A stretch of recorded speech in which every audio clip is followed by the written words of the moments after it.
Hi అండి, అందరికి నమస్కారము. అందరు బాగున్నారా? నా పేరు లక్ష్మి అండి. ఈరోజు మీకు కాలీఫ్లవర్ కర్రీ చూపిస్తాను. చూడండి ఎలా చేయాలో. ఇవ్వండి, ఇది కాలీఫ్లవరు. ఇవ్వండి, దానికి కావాల్సింది ఉల్లిగడ్డలు, టమోటాలు, ఇవ్వండి అల్లం ఎల్లిగడ్డ, కారము, ధనియాల పొడి, గరం మసాలా, పసుపు, ఇవి పట్టా లవంగా, సాజీరా అండి, కొత్తిమీర. ఎలా చేయాలో చూపిస్తాను. కాలీఫ్లవర్లో కొంచెం వేడి నీళ్ళు పోసి కడుక్కోవాలండి. దాంట్లో చిన్న క్రీమ్లు అవి ఉంటాయి కదా, ఇవ్వండి. కొంచెం ఉప్పు వేసుకోవాలి, కొంచెం పసుపు వేసుకొని కడుక్కోవాలి.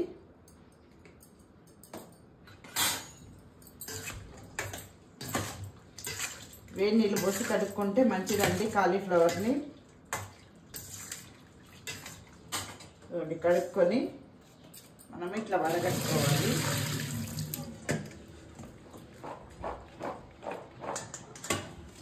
ఎలా చేయాలో చూపిస్తాను మీకు.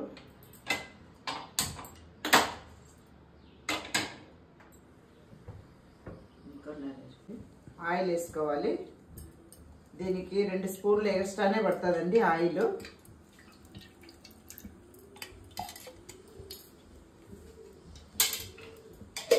ఇప్పుడు మనం వడగట్టి పెట్టుకున్న కాలీఫ్లవర్ దాంట్లో వేసుకొని వేయించుకోవాలండి.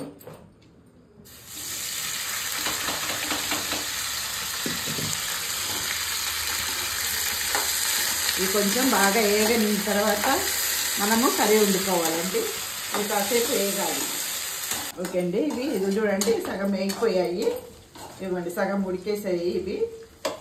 ఇప్పుడు తీసేసుకోవాలి ఒక గిన్నెకు. రైస్లోకి, చపాతీలోకి చాలా బాగుంటుందండి ఇవి.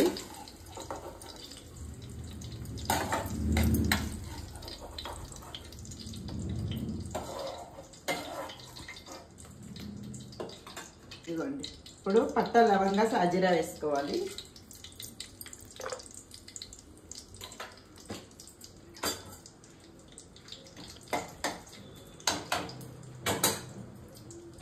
ఉల్లిగడ్డలు వేసుకోవాలి. ఇప్పుడు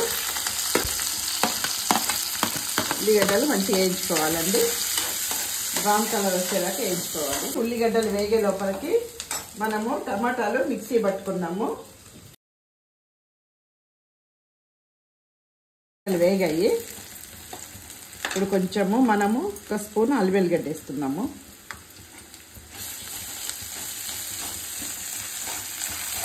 బాగా వేయించుకోవాలి.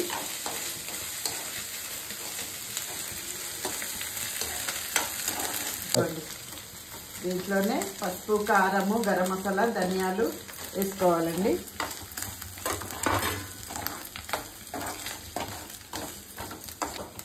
ఇదిగోండి, టమాటా మిక్సీ పట్టుకున్నాను, దీంట్లో వేసేసుకోవాలి.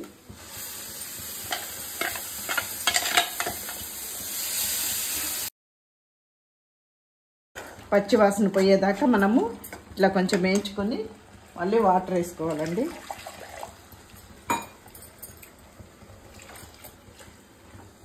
వాటర్ వేసుకొని ఇప్పుడు మనం వేయించి పెట్టిన కాలీఫ్లవర్ దీంట్లో వేసుకోవాలండి.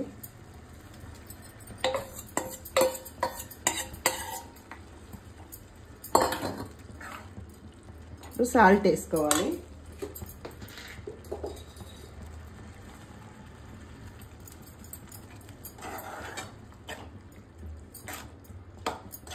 కాసేపు ఉడికినాక చూపిస్తాను.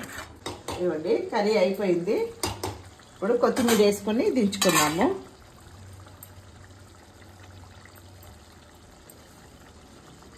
రైస్లోకి, చపాతీలోకి చాలా బాగుంటుందండి కాలీఫ్లవర్ కర్రీ ఇది. ఓకే అండి, కాలీఫ్లవర్ కర్రీ మీకు నచ్చితే లైక్ చేసి, షేర్ చేసి, సబ్స్క్రైబ్ చేయండి. ఓకే.